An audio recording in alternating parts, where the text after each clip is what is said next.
Bismillahirrahmanirrahim.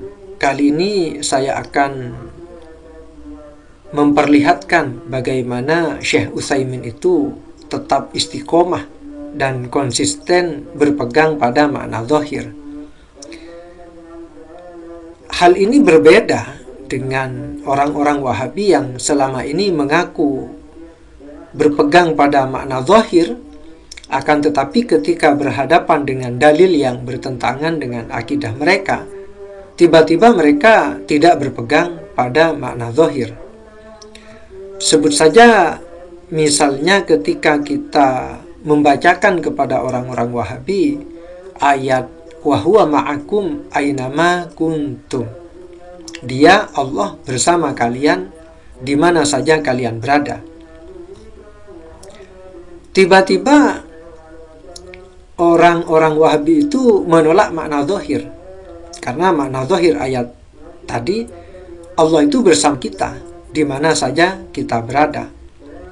Karena ini bertentangan dengan akidah orang-orang Wahabi yang meyakini bahwa zat Allah itu berada di arah atas arsy, maka ayat tadi itu tidak dipegang makna zahirnya, tetapi ditakwil.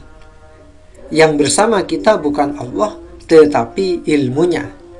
Nah, ini kan berarti orang-orang Wahabi tidak konsisten terhadap sikap yang diambilnya. Awalnya mewajibkan makna zahir, tapi ketika ada ayat yang bertentangan dengan keyakinannya, justru tidak menggunakan makna zahir lagi. Tetapi berbeda dengan Syekh Utsaimin. Beliau tetap konsisten dan istiqomah berpegang pada makna zahir. Disebutkan di dalam kitab Majmu' Fatawa wa Rasail Al-Utsaimin juz 1 halaman 163. Su'ila Syekhu ghafarallahu lah. Syekh Utsaimin pernah ditanya, semoga Allah mengampuni beliau, an qaulin Nabi sallallahu alaihi wasallam fil haditsil qudsi, tentang sabda Nabi sallallahu alaihi wasallam di dalam hadis qudsi. Qala Allah Ta'ala, Allah Ta'ala berfirman, yu'dhini ibnu Adam, anak Adam menyakitiku, dan seterusnya. Fa'ajaba qailan, maka beliau menjawab dengan berkata, qauluhu fil haditsil masyar ilaihi fis su'al,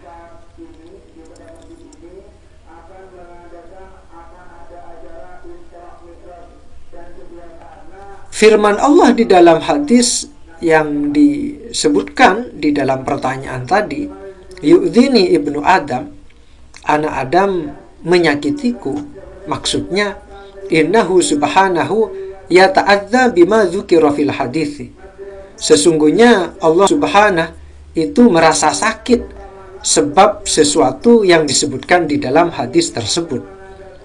Lakin laisat al-adiyah allati athbataha Allahu li nafsihi ka'adiyatil makhluki, akan tetapi sakit yang Allah tetapkan pada dirinya itu tidak seperti sakitnya makhluk. Ini kan Syekh Utsaimin ini konsisten ini.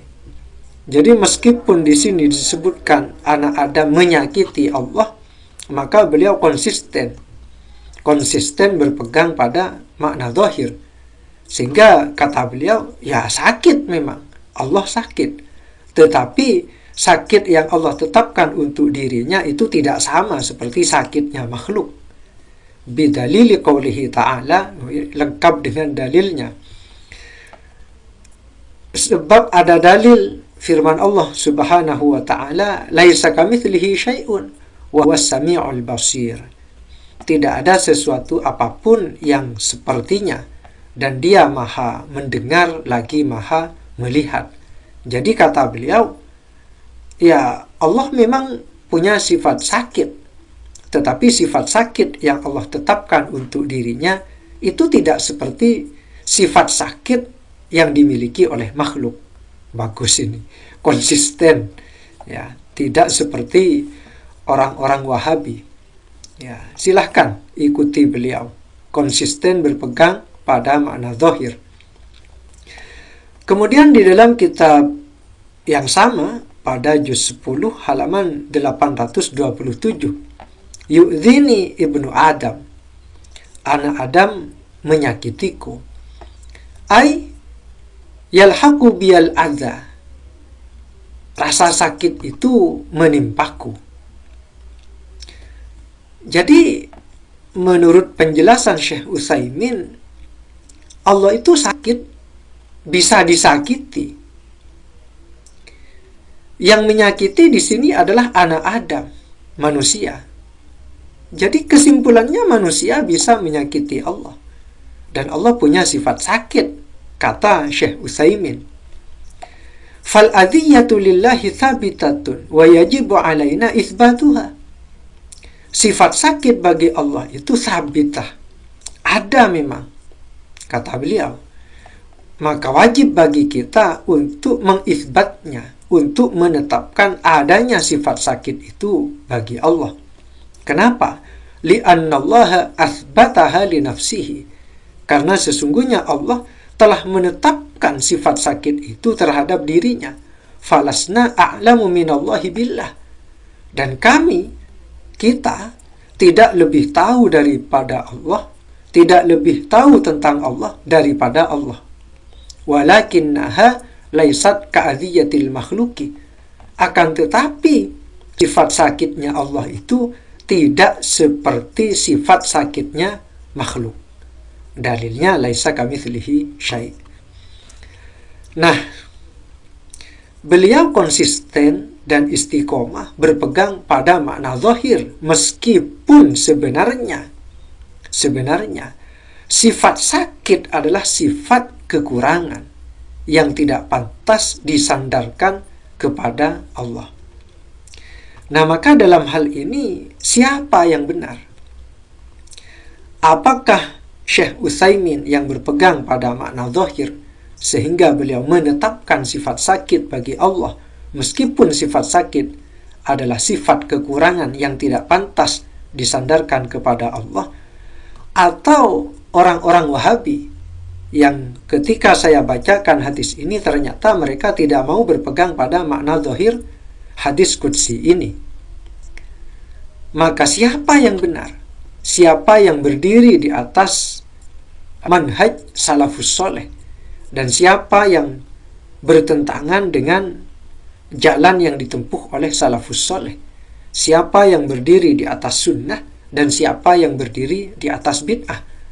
Apakah Syekh Utsaimin yang benar karena berpegang pada makna zahir, ataukah orang-orang Wahabi yang tidak mau berpegang pada makna zahir hadis qudsi ini karena sifat sakit tidak pantas disandarkan kepada Allah? Silahkan teman-teman Wahabi memberikan kesimpulan. Apakah Syekh Utsaimin yang benar atau orang-orang Wahabi yang ada di Indonesia? Kurang lebihnya mohon maaf. Wallahu a'lam.